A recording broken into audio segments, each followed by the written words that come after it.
പിതാവിന്റെയും പുത്രന്റെയും പരിശുദ്ധാത്മാവിന്റെയും നാമത്തിൽ ആമേൻ. അമ്മേ പരിശുദ്ധമേ, അമ്മേ പരിശുദ്ധമേ, ദൈവമാതാവേ, കൃപാസനത്തിലൂടെ ഞങ്ങൾക്കും ഞങ്ങളുടെ ദേശത്തിനും അമ്മ മധ്യസ്ഥം തേടി തന്ന എല്ലാ അനുഗ്രഹങ്ങൾക്കും കൃപകൾക്കും ഞങ്ങളിപ്പോൾ ഹൃദയം നിറഞ്ഞ നന്ദി പറയുന്നു. അമ്മേ പരിശുദ്ധമേ, അമ്മേ പരിശുദ്ധമേ, ദൈവമാതാവേ, 2004 ഡിസംബർ 7 തീയതി ഉച്ചകഴിഞ്ഞ് 2:30 കൃപാസനത്തിൽ സംഭവിച്ച അമ്മയുടെ പ്രത്യക്ഷപ്പെടലിനെ കുറിച്ച് തിരുസഭയ്ക്ക് സമർപ്പിച്ചിരിക്കുന്ന പഠനരേഖകളുടെ മേൽ സഭാത്മകമായ പഠനം ആരംഭിക്കുവാൻ ഞങ്ങൾ പ്രാർത്ഥിക്കുന്നു. അമ്മേ പരിശുദ്ധമേ, ഭൂസ്വർ ലോകങ്ങളുടെ രാജ്ഞിയായ അങ്ങേയ്ക്ക് ഭൗമ സംരക്ഷണത്തിനായി പ്രപഞ്ച പ്രകൃതിയെ തന്നെ തിരുസഭ പ്രതിഷ്ഠിക്കുവാൻ ഈ പ്രത്യക്ഷീകരണം വഴി ഇടയാക്കണമേ. പരിശുദ്ധമേ, ജപമാല മാതാവേ, സകല പ്രാർത്ഥനകളോടും ചേർത്ത് ഞങ്ങളിപ്പോൾ പ്രാർത്ഥിക്കുന്ന ഈ കുടുംബത്തിന്റെ പ്രത്യേക നിയോഗം പറമക്കളെ,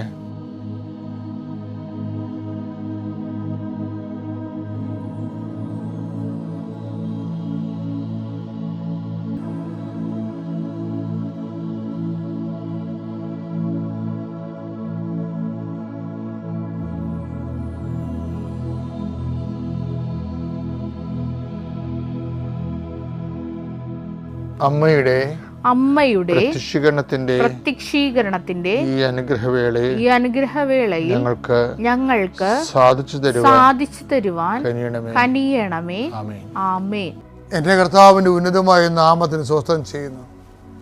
കർത്താവേ, അങ്ങയുടെ വിശുദ്ധ രക്തത്താൽ വീണ്ടെടുക്കപ്പെട്ട അങ്ങയുടെ ജനത്തിനു വേണ്ടി ഞാൻ പ്രഭാതത്തിൽ പ്രാർത്ഥിക്കുന്നു. പ്രിയമക്കളെ, ഇന്ന് അച്ഛൻ പ്രാർത്ഥിക്കുന്ന പോലെയല്ല, നാളെ നിങ്ങളൊരു പണി ചെയ്യണം. നാളെ നിങ്ങൾ പ്രാർത്ഥിക്കാൻ നേരത്ത് നിങ്ങളുടെ രേഖകളെല്ലാം കയ്യിലെടുക്കണം. ഇന്നത്തെ പ്രാർത്ഥന കേൾക്കുന്നവർ ഓർത്തേക്കണം, നാളെ അച്ഛൻ രേഖകൾ വെച്ച് പ്രാർത്ഥിക്കും. സർട്ടിഫിക്കറ്റുകൾ, പ്രമാണങ്ങൾ, സ്ഥലം, അവന് ഹൗസിൻ്റെ പ്ലാനുകൾ, നിങ്ങളുടെ ഹോൾ ടിക്കറ്റുകൾ, എന്തെല്ലാം രേഖകളാണ് നിങ്ങളിപ്പോൾ കൈകാര്യം ചെയ്യണത്, ഈ ആഴ്ച കൈകാര്യം ചെയ്യേണ്ടത്, അതെല്ലാം നാളെ പ്രാർത്ഥിക കയ്യിലുണ്ടാകണം. ഇപ്പോൾ നമ്മൾ പ്രാർത്ഥിക്കുകയാണ്. കർത്താവിൻ്റെ ഉന്നതമായ നാമത്തിന് സ്വസ്ത്രം ചെയ്യുന്നു. കർത്താവിൻ്റെ വിശുദ്ധ പൗരോഹിത്യത്തെ മഹത്വപ്പെടുത്തണമേ.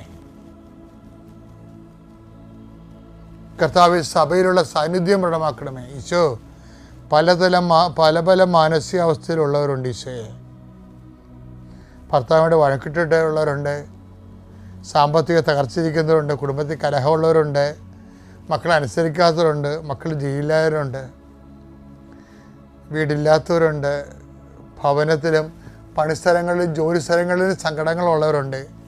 കർത്താവേ, കണ്ണീരുടെ അങ്ങയുടെ ദിവസത്തിൽ പ്രാർത്ഥിക്കുന്നു. കൃപാസനത്താറ് ജീവനോടെ പ്രത്യക്ഷപ്പെട്ട അമ്മ കന്യാസ്ത്രീ മറിയം നിങ്ങളെ ഇന്ന് സന്ദർശിക്കുകയും നിങ്ങളെ സാന്ത്വനപ്പെടുത്തുകയും ചെയ്യട്ടെ.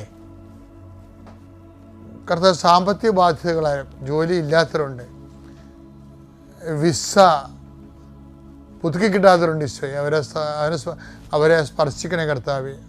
അവർ പ്രാർത്ഥിക്കാനുള്ളതും പ്രവർത്തിക്കാനുള്ളതും പ്രവർത്തിച്ച് കഴിഞ്ഞു മനസ്സും മടുത്ത് തളർന്നിരിക്കണം. ഈശോയെ, അവരെല്ലാം നിന്റെ തിരുമുറുപാടുന്ന അണിപ്രതാർന്ന് വലത് കരത്താൽ ഇപ്പോൾ സ്പർശിക്കണമെന്ന് പ്രാർത്ഥിക്കുന്നു. കൊടിയ കാറ്റടിക്കണമേ കർത്താവേ. അങ്ങയുടെ ആത്മീയ കാറ്റാൽ അവരെ ശക്തിപ്പെടുത്തണമെന്ന് പ്രാർത്ഥിക്കുന്നു. പരിശുദ്ധാത്മാവേ, ദൈവത്തിൻ്റെ ആത്മാവേ, ശക്തിയുടെ ആത്മാവേ, ധൈര്യത്തിൻ്റെ ആത്മാവേ, കൃപയുടെ ആത്മാവേ, അങ്ങയുടെ മക്കളിലേക്ക് ആവസിക്കണമേ. അടിപ്പിണ പോലെ വൈതാഖലം ദൈവികമായ ശക്തി ഉച്ചമുതൽ ഉള്ളംകാല് വരെ ഇടിച്ചിറങ്ങട്ടെ എന്ന് പ്രാർത്ഥിക്കുന്നു. പിതാവിൻ്റെയും പുത്രൻ്റെയും പരിശുദ്ധ നാമത്തിൽ ഗുഡ് ഡേ. എൻ്റെ പ്രിയപ്പെട്ടവരെ, ഒരു വലിയ ആധ്യാത്മിക യാത്രയ്ക്ക് മാതാവ് എന്നെ കൊണ്ടുപോയിരിക്കുന്നു. ഞാനിപ്പോൾ തിരിച്ച് കൃപാസനത്തിൽ എത്തിയിട്ടുണ്ട്. ശുശ്രൂഷകൾ ഞാൻ വന്നത് ബുധനാഴ്ച തന്നെ, ചൊവ്വാഴ്ച രാത്രി വന്നു. ബുധനാഴ്ച തന്നെ ശുശ്രൂഷകൾ കൃപാസനത്തിൽ ആരംഭിച്ചു. എൻ്റെ ശുശ്രൂഷകൾ കൃപാസനം നല്ല ലൈവായിട്ട് ഭംഗിയായിട്ട് തന്നെ, അച്ഛനില്ലെങ്കിലും നൂറുകണക്കിന് മനുഷ്യർ ഉടമ്പടി എടുത്തും പുതുക്കി ഭംഗിയായിട്ട് പോകുന്നുണ്ടായിരുന്നു. ഞാൻ എല്ലാവർക്കും വേണ്ടി മാതാവിൻ്റെ അടുത്ത് ഇരുന്ന് പ്രാർത്ഥിക്കുകയും ചെയ്യുന്നുണ്ടായിരുന്നു. മാതാവ് എന്നെ ലൂർദിൽ കൊണ്ടുപോയി. അമ്മ മാതാവ് പ്രത്യക്ഷപ്പെട്ട ഇടത്ത് അവിടെ 5 ദിവസത്തെ താമസിച്ചുള്ള ധ്യാനം ഉണ്ടായിരുന്നു. 7 രാജ്യങ്ങളിലുള്ള ആൾക്കാർ ഉടമ്പടി എടുക്കാൻ വേണ്ടി ഫ്രാൻസിൽ ലൂർദിൽ വന്നു. ഞങ്ങൾ ഒരുമിച്ച് താമസിച്ചു. ലൂർദിനകത്ത് തന്നെ ചാപ്പല് സിസ്റ്റർ ഷീബ തോമസ് എന്ന് പറഞ്ഞ് കർത്താവിൻ്റെ ഒരു വലിയ സുവിശേഷകരുണ്ട്. അവരുടെ ഒരു കോൺഗ്രിഗേഷനുണ്ട്. അത് സൂപ്പറാണ്. അവരാണ് ഇതെല്ലാം സംഘടിപ്പിച്ച് തന്നത്. അവരെല്ലാം ഇപ്പം നന്ദിയോടെ വീണ്ടും വീണ്ടും ഓർക്കുകയാണ്. എങ്കിലും ആ ദിവസങ്ങളിൽ പകുതി ദിവസം ധ്യാനവും ഉടമ്പടി ധ്യാനവും പകുതി ദിവസം തീർത്ഥാടനമായിരുന്നു. തീർത്ഥാടനത്തിൽ രാവിലെ തൊട്ട് 2 മണി വരെ ഉടമ്പടി ധ്യാനം. 2 മണിക്ക് ശേഷം അവർക്ക് ബസിലിക്കായിൽ ലൂർദ് ബസിലിക്കായിൽ ദിവ്യകാരുണ്യ ആരാധന, ദിവ്യകാരുണ്യ പ്രദക്ഷിണം, പ്രസിദ്ധമായ ലോകപ്രസിദ്ധമായ പ്രദക്ഷിണം. പിന്നെ ഒരു ദിവസം കുരിശിൻ്റെ വഴി മലമുകളിൽ, പിന്നെ ഒരു ദിവസം ജപമാല ഘോഷയാത്ര. അതൊക്കെ 2000-3000 പേരാണ് പങ്കെടുക്കണത്. എല്ലാ ലോകത്തുള്ള എല്ലാ കോണ്ടിനെൻസിലുള്ള ആൾക്കാരുടെ ഒരു വിവിധ ഭാഷകളിലുള്ള തീർത്ഥാടന കേന്ദ്രമാണ്. അപ്പോൾ അവിടെ കുർബാന ചെല്ലാനും മാതാവ് പ്രത്യക്ഷപ്പെടത്ത് കുർബാന ചെല്ലാനൊക്കെ അമ്മ അനുഗ്രഹിച്ചു. അവിടെ ജപമാല ചെല്ലാൻ അനുവദിച്ചു അല്ലേ. അപ്പോൾ അത് ആ പ്രാർത്ഥിക്കുന്നതിൻ്റെ ഇടയ്ക്ക് ലൂർദിൽ വെച്ച് മാതാവ് പറഞ്ഞ കുറച്ച് കാര്യങ്ങളുണ്ട്. അപ്പോൾ ഞാൻ 2 പ്രാവശ്യം മാതാവിൻ്റെ പള്ളിയിൽ അമ്മ പ്രത്യക്ഷപ്പെട്ട ദേവാലയത്തിൽ പ്രവേശിച്ചപ്പോൾ ഞാൻ കൂടെ നിന്നവരോട് ചോദിച്ചു, പുരാതനമായ മീറയുടെ സ്മെല്ല് വരുന്നെന്ന് പറഞ്ഞ്. അപ്പോൾ അതിൻ്റെ കൂടെ നിന്ന് 10-12 പേരുണ്ടായിരുന്നു. അവരാരും പറഞ്ഞു അങ്ങനെ ഒന്നും ഇല്ലെന്ന് പറഞ്ഞ്. സ്വാഭാവികമായുള്ള ഞാൻ അമ്മയുടെ പള്ളിയിൽ മുകളിൽ കയറി 2ാമത്തെ പള്ളി കയറി. 3 പള്ളി ഒറ്റ നിരയിലാണ്. അവിടെയും പുരാതനമായ നാർദിൻ സുഗന്ധതൈലത്തിൻ്റെ അഭിഷേകം. 3ാമത്തെ പള്ളി കയറിയപ്പോഴും ഇതേ സെയിം സ്മെല്ല്. പക്ഷേ മറ്റുള്ളവർക്ക് ആർക്കും ആ സ്മെല്ലില്ല. അപ്പോൾ ഞാൻ തിരിച്ച് വന്ന് അമ്മയോട് ചോദിച്ചു, വിശ്വാസപ്രമാണം ചൊല്ലി സുവിശേഷം തുറന്നപ്പോൾ എനിക്ക് 12:3 കിട്ടി. 12:3. അമ്മയെക്കുറിച്ച് ഡയറക്റ്റ് പറയുന്ന അല്ലെങ്കിലും അമ്മയുടെ പേര് അവിടെ ഉണ്ട്. ആ വാക്യത്തിലുണ്ട്. യോഹന്നാൻ 12:3. മറിയം വിലയേറിയതും ശുദ്ധവുമായ ഒരു കുപ്പി നാർദീൻ സുഗന്ധ തൈലമെടുത്ത് യേശുവിന്റെ പാദങ്ങളിൽ പൂശുകയും തന്റെ തലമുടി കൊണ്ട് അവന്റെ പാദങ്ങൾ തുടയ്ക്കുകയും ചെയ്തു. തൈലത്തിന്റെ പരിമളം കൊണ്ട് വീട് നിറഞ്ഞു. അമ്മമ്മ മരിയം വീടുകളാണ് എപ്പോഴും പരിമളം കൊണ്ട് നിറയണത്. അത് എനിക്ക് മനസ്സിലാകാൻ വേണ്ടി ഈ നമ്മളിപ്പോൾ ഇന്ന് അനുഭവിക്കുന്ന സുഗന്ധാഭിഷേകങ്ങളൊക്കെ ഇല്ലേ, ഉടമ്പടി എടുത്തവർ എന്തുമാത്രം ആൾക്കാരാണ് പേഴ്സണൽ കോണ്ടാക്റ്റിൽ മരിയം സുഗന്ധാഭിഷേകം അനുഭവിക്കുന്നത്. അപ്പോൾ അതൊക്കെ ഒരു പ്രൈവറ്റ് എക്സ്പീരിയൻസാണ്. അതിനൊരു ഡോഗ്മാറ്റിക് വശമുണ്ടോ എന്ന് എനിക്കറിയത്തില്ല. പക്ഷേ ഒരു സത്യമായ ഒരു അനുഭവമാണിത്. പക്ഷെ അതിനെല്ലാം ഈ ശുശ്രൂഷ എവിടെ നടക്കുന്നു, നമുക്ക് മരിയ സുഗന്ധാഭിഷേകത്തിന് അടിസ്ഥാന ശുശ്രൂഷകളാണെന്നാണ് എനിക്ക് ലൂർദിൽ വെച്ച് അമ്മ പറഞ്ഞത്. മാതാവിൻ്റെ പേരിൽ അവൻ പറയണ പോലെ ചെയ്ത് ജീവിച്ച് കഴിയുമ്പോൾ ഓട്ടോമാറ്റിക്കായിട്ട് മരിയൻ സുഗന്ധാഭിഷേകം ഉണ്ടാകും. അത് പ്രസൻസാണ്, സാന്നിധ്യമാണ്. അപ്പം നിങ്ങളെ എപ്പോഴും കുറച്ച് പേര് ധരിച്ചിരിക്കുന്നത് ഇങ്ങനെ പ്രാർത്ഥനയിൽ ഇങ്ങനെ എരിവും തീഷ്ണതയും കാണിക്കുമ്പോൾ മരിയൻ സുഗന്ധാഭിഷേകം ഉണ്ടാകുമെന്നുള്ള ധാരണയുണ്ട്. ആ ധാരണ തെറ്റാണെന്നൊന്നും ഞാൻ പറയണില്ല. പക്ഷേ അതിന് വേറൊരു വശം കൂടി ഉണ്ട്. എന്താണ്? ശുശ്രൂഷയുടെ വശമുണ്ട്. സുഗന്ധവും ശുശ്രൂഷയുമായിട്ടാണ് ബന്ധപ്പെട്ടിരിക്കുന്നത്. ദൈവ ശുശ്രൂഷകളെ ശക്തിപ്പെടുത്തി കഴിഞ്ഞാൽ എപ്പോഴും നമ്മൾ ശ്രദ്ധിക്കണം. എപ്പോഴും നമുക്ക് അറിയാമല്ലോ, ഉടമ്പടി എന്ന് പറയണത് നമ്മളൊരു ഉടമ്പടി ജീവിതത്തിലാണ്. കഴിഞ്ഞ ദിവസങ്ങളിൽ കൃപാസനത്തിൽ ഒരു മോള്, അവളുടെ ഭർത്താവ്, അവൾക്ക് കല്യാണം കഴിഞ്ഞ് 2 കുഞ്ഞുങ്ങൾ ജനിച്ച് 6 വയസ്സായ ആ കുഞ്ഞിന് 6 വയസ്സായപ്പോൾ തന്നെ ഭർത്താവ് മരിച്ചു. അവൾക്ക് സഹിക്കാൻ പറ്റിയില്ല. വെച്ചാൽ അവർക്ക് പിന്നെ ദൈവത്തെ വെറുത്തു, മാതാവിനുമായിട്ട് കലഹിച്ചു, ഔസേപ്പിതാവിനായിട്ട് കലഹിച്ചു, ഈശോനെ കണ്ടപ്പോൾ കലഹിച്ചു, കാണുന്ന രൂപത്തിനടുത്തെല്ലാം കലഹിച്ചു. നിങ്ങളെല്ലാം ഉണ്ടായിട്ട് എനിക്ക് ഇങ്ങനെ സംഭവിച്ചല്ലോ, എനിക്കിനി നിങ്ങളെ വേണ്ടെന്ന് പറഞ്ഞു. നിങ്ങളില്ലാതെ ഞാൻ ജീവിക്കുമെന്ന് പറഞ്ഞു. എന്നിട്ട് പറയും ഞാൻ നിങ്ങളില്ലാതെ മരിക്കുമെന്ന് പറയും. എന്നിട്ട് ഇവള് രഹസ്യമായിട്ട് ഭർത്താവിനോട് വീട്ടുകാരോട് പറയും, എനിക്കെന്തോ ഡിപ്രഷനാണ്, എന്നെ സൈക്കാട്രിസ്റ്റിൻ്റെ അടുത്ത് കൊണ്ടുപോകണമെന്ന് പറയും. അപ്പോൾ അവൾ പറയുന്നുണ്ട്, ഞാൻ ഉദ്ദേശിക്കുന്നത് ഞാൻ സൈക്കാട്രിസ്റ്റിൻ്റെ പോയാൽ സൈക്കാട്രിസ്റ്റ് എന്നോട് ചോദിക്കും എനിക്ക് ഉറക്കമുണ്ടോ എന്ന് ചോദിക്കും. അപ്പോൾ ഞാൻ ഉറക്കമില്ലെന്ന് പറയുമ്പോൾ എനിക്ക് ഉറക്ക ഗുളിക അനുവദിച്ചു തരും. അപ്പോൾ ഞാനത് കഴിച്ച് ആത്മഹത്യ ചെയ്യും. അപ്പം ആ ഒരു സ്പിരിറ്റിലേക്ക് ഡവാണ്. അങ്ങനെ അവൾക്കൊരു ആ സെക്കൻഡിൽ അവൾക്കൊരു കൃപാസനം പത്രം കിട്ടണതും പിന്നീട് അവൾ ഇതിനെ സർവൈവ് ചെയ്ത് വരണതാണ്. അപ്പോൾ നിങ്ങൾ കൃപാസനം പത്രം കൊടുക്കുമ്പോൾ നിങ്ങൾ ശ്രദ്ധിക്കണം. നിങ്ങളെ ബുദ്ധിയും ബോധവും ഇല്ലാത്തവരും ദൈവിക പദ്ധതിയെക്കുറിച്ച് അജ്ഞരായിട്ടുള്ളവർ പറയും ഇതൊക്കെ ഒരു ബിസിനസ്സാണെന്ന് പറയും. അങ്ങനെയല്ല, എന്നോട് പറയാത്ത ഒരു കാര്യവും ഞാൻ ചെയ്തിട്ടില്ല. കർത്താവ് എന്നോട് പറയാത്ത ഒരു കാര്യം ഞാൻ ചെയ്തിട്ടില്ല. ഇത് എന്തെങ്കിലും വിമർശനങ്ങൾ പുറത്തുണ്ടെങ്കിൽ അതിൻ്റെ ഇരട്ടി വിമർശനങ്ങൾ എൻ്റെ സഭയിലും പുറത്തും ഒക്കെ ഞാൻ ആദ്യകാലം അനുഭവിക്കുമായിരുന്നു. എന്നിട്ട് ഞാൻ എപ്പോഴും പ്രാർത്ഥിച്ച് സംശയങ്ങൾ ഉന്നയിക്കുന്നവരെ സ്നേഹത്തോടെ അത് മനസ്സിലാക്കാൻ ശ്രമിച്ചുകൊണ്ട് തന്നെയാണ് ഈ സുവിശേഷ വേല ഏറ്റെടുത്തുകൊണ്ട് കാലങ്ങളിലൂടെ സഞ്ചരിച്ചത്. ഇപ്പോഴെന്ത് പറ്റിയെന്ന് വെച്ച് കഴിഞ്ഞാൽ എന്നാ പറ്റിയെന്ന് വെച്ചാൽ മനുഷ്യൻ ഒരു തകർച്ച വന്ന് ദൈവത്തെ നഷ്ടപ്പെട്ടാൽ മാതാവ് തന്നെ നേരിട്ട് ആ പത്രം അവന് കൊണ്ട് കൊടുത്തിട്ട് ആ മോള അങ്ങനെ തന്നെ കാര്യം അവർ എടുത്ത് കൃപാസനത്തിൽ കൊണ്ടുവന്ന് സത്രത്തിൽ കൊണ്ടുവന്ന് ചികിത്സിക്കാൻ. കൃപാസനം ഒരു സമരിയക്കാരൻ, മുറിവേറ്റ സമരിയക്കാരൻ്റെ സത്രം പോലെയായി. പക്ഷെ അതൊരു മരിയൻ സത്രം കൂടിയാണ് ശരിക്കും. എന്താ പറഞ്ഞാൽ ഈ മരിയൻ സത്രത്തിൽ നിന്ന് നിങ്ങൾ പോകുമ്പോൾ നിങ്ങൾ കൈ വാങ്ങിച്ചുകൊണ്ട് പോകണത് എന്താണ് ചെയ്യുന്നത്? എണ്ണയും വീഞ്ഞും ഒഴിച്ച് അവന് മുറിവുകൾ സുഖപ്പെടുത്താൻ വേണ്ടി ഒരു സമരിയക്കാരനായിട്ടാണ് ഇവിടുന്ന് പോണത്. ഈ സമരിയക്കാരൻ്റെ ശുശ്രൂഷ സുഗന്ധമാണ് സുഗന്ധാഭിഷേകമായിട്ട് കൃപാസനം ഉടമ്പടിക്കാരനുഭവിക്കുന്നത്. ഓക്കെ അല്ലേ? അപ്പോൾ നല്ല സുഗന്ധം അനുഭവിക്കാൻ, നല്ല ശുശ്രൂഷയിലേക്ക് നിങ്ങൾ വരാൻ ദൈവം നിങ്ങൾ അനുഗ്രഹിക്കട്ടെ. Praise the Lord. വിശ്വാസ പ്രമാണം. സർവശക്തനായ പിതാവും ആകാശത്തിൻ്റെയും ഭൂമിയുടെയും സൃഷ്ടാവുമായ ദൈവത്തിൽ ഞാൻ വിശ്വസിക്കുന്നു. അവിടുത്തെ ഏകപുത്രനും ഞങ്ങളുടെ കർത്താവുമായ ഈശോമിശിഹായിലും ഞാൻ വിശ്വസിക്കുന്നു.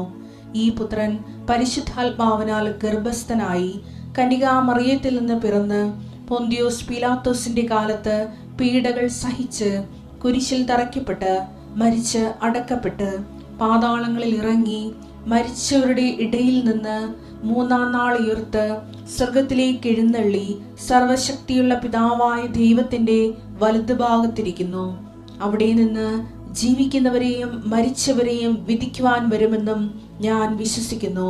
പരിശുദ്ധാത്മാവിലും ഞാൻ വിശ്വസിക്കുന്നു. വിശുദ്ധ കത്തോലിക്കാ സഭയിലും പുണ്യവാന്മാരുടെ ഐക്യത്തിലും പാപങ്ങളുടെ മോചനത്തിലും ശരീരത്തിന്റെ ഉയർപ്പിലും നിത്യമായ ജീവിതത്തിലും ഞാൻ വിശ്വസിക്കുന്നു. ആമേൻ. സുഖസ്ഥനായ ഞങ്ങളുടെ പിതാവേ, അങ്ങയുടെ നാമം പൂജിതമാകണമേ. അങ്ങയുടെ രാജ്യം വരണമേ. അങ്ങയുടെ തിരുമനസ് സ്വർഗത്തിലെ പോലെ ഭൂമിയിലുമാകണമേ. അന്നു വേണ്ടുന്ന ആഹാരം ഇന്ന് ഞങ്ങൾക്ക് തരണമേ. ഞങ്ങളോട് തെറ്റ് ചെയ്യുന്നവരോട് ഞങ്ങൾ ക്ഷമിക്കുന്നത് പോലെ ഞങ്ങളുടെ തെറ്റുകൾ ഞങ്ങളോടും ക്ഷമിക്കണമേ. ഞങ്ങളെ പ്രലോഭനത്തിൽ ഉൾപ്പെടുത്തരുതേ, തിന്മയിൽ ഞങ്ങൾ രക്ഷിക്കണമേ. ആമേൻ. നന്മ നിറഞ്ഞ മറിയമേ സ്വസ്തി. കർത്താവ് അങ്ങയുടെ കൂടെ സ്ത്രീകളിൽ അങ്ങ് അനുഗ്രഹിക്കപ്പെട്ടവളാകുന്നു. അങ്ങയുടെ ഉദരത്തിൻ ഫലമായി ഈശോ അനുഗ്രഹിക്കപ്പെട്ടവനാകുന്നു. പരിശുദ്ധ മറിയമേ, തമ്പുരാന്റെ അമ്മേ, പാപികളായ ഞങ്ങൾക്ക് വേണ്ടി ഇപ്പോഴും ഞങ്ങളുടെ മരണസമയത്തും തമ്പുരാനോട് അപേക്ഷിക്കണമേ. ആമേൻ. ചെയ്യാറുണ്ട്. എൻ്റെ പേര് ശ്രീഹരി എന്നാണ്. ഞാൻ 13/8/2023 ഉടമ്പടി എടുക്കുകയും ഞാൻ കരുനാഗപ്പള്ളിയിൽ നിന്നാണ് വരുന്നത്. ഇതെൻ്റെ ഭാര്യയാണ് രമ്യ, എൻ്റെ സഹോദരി ആര്യ. എൻ്റെ മാതാപിതാക്കൾ രണ്ടുപേരും ഞാൻ ആദ്യമായിട്ട് തിരുക്കുമാരനോടും മാതാവിനോടും ഇവിടെ സാക്ഷ്യം പറയാൻ വേണ്ടി എനിക്കൊരു അവസരം തന്നതിന് നന്ദി പറയുന്നു. ഞാൻ എൻ്റെ മാതാപിതാക്കൾ രണ്ടുപേരും മരിച്ചുപോയ ആണ്. ഞാൻ ഉടമ്പടി ആദ്യമായിട്ട് എടുക്കുന്നത് എൻ്റെ വിവാഹ സംബന്ധമായ കാര്യത്തിന് വേണ്ടിയായിരുന്നു. ഞാൻ ഇവിടെ നിന്ന് ആദ്യമായി പോകുന്ന വഴിയിൽ തന്നെ ആ സമയത്ത് എൻ്റെ ഭാര്യയുടെ വീട്ടുകാർ വിളിക്കുകയും എൻ്റെ വിവാഹം ഉറപ്പിക്കുകയും അതിൻ്റെ കൂടെ തന്നെ എൻ്റെ പെങ്ങളുടെ വിവാഹം ഉറപ്പിക്കാനും എനിക്ക് സാധിച്ചു. ഒരു 3 മാസത്തിനിടയ്ക്ക് വെച്ച് തന്നെ എനിക്കൊരു വീടും സ്ഥലവും കരുനാഗപ്പള്ളി ടൗണിൽ തന്നെ എനിക്ക് വാങ്ങിക്കാനും ആ വീട്ടിൽ വെച്ച് തന്നെ ഞാൻ വിവാഹം നടത്താനും സാധിച്ചു. വീട്ടിന് പേര് കൃപ എന്ന് ഇടാനും സാധിച്ചു. മാതാവ് അനുഗ്രഹിച്ച്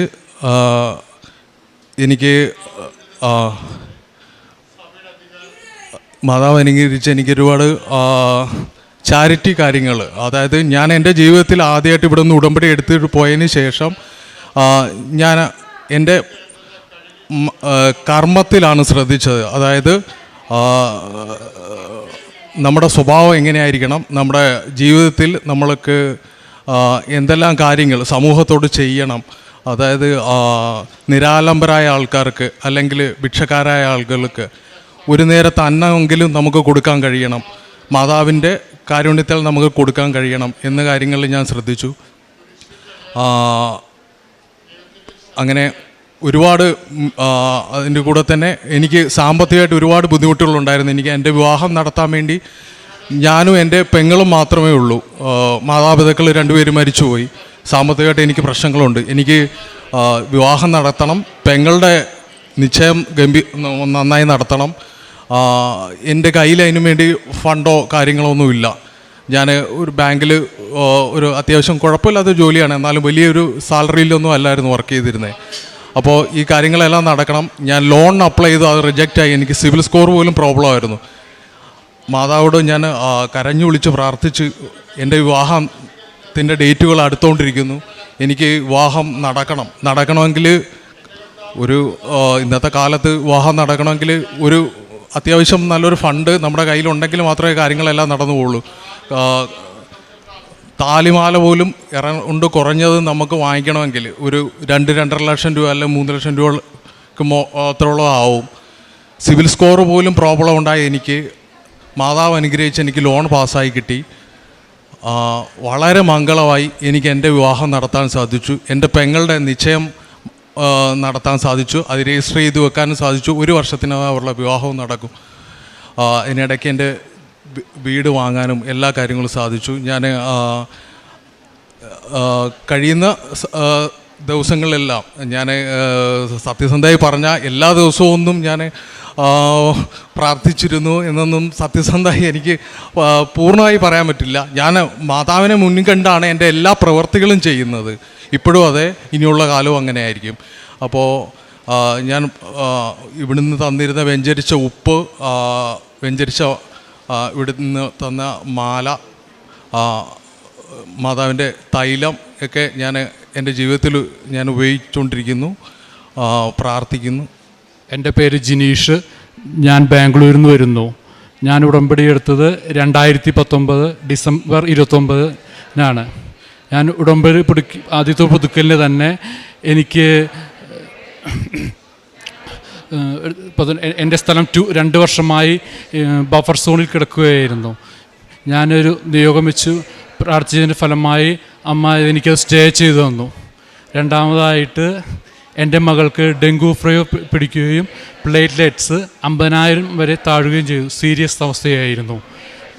ഞാൻ അമ്മയുടെ തൈലം ഉപയോഗിച്ച് പറ്റുകയും സാക്ഷ്യം പറയാൻ നേർച്ച നേരുകയും ചെയ്തതിന് ഫലമായി അത് 2 ദിവസം കൊണ്ട് 1 ലക്ഷമായി വർദ്ധിച്ചു കിട്ടും. പിന്നെ മൂന്നാമതായിട്ട് ഞാൻ എൻ്റെ കയ്യിൽ ഒരു വലിയ കമ്പി കൊണ്ട് മുറിയുകയും വിരൽ കട്ടായി പോകുന്ന അവസ്ഥയിലായിരുന്നു.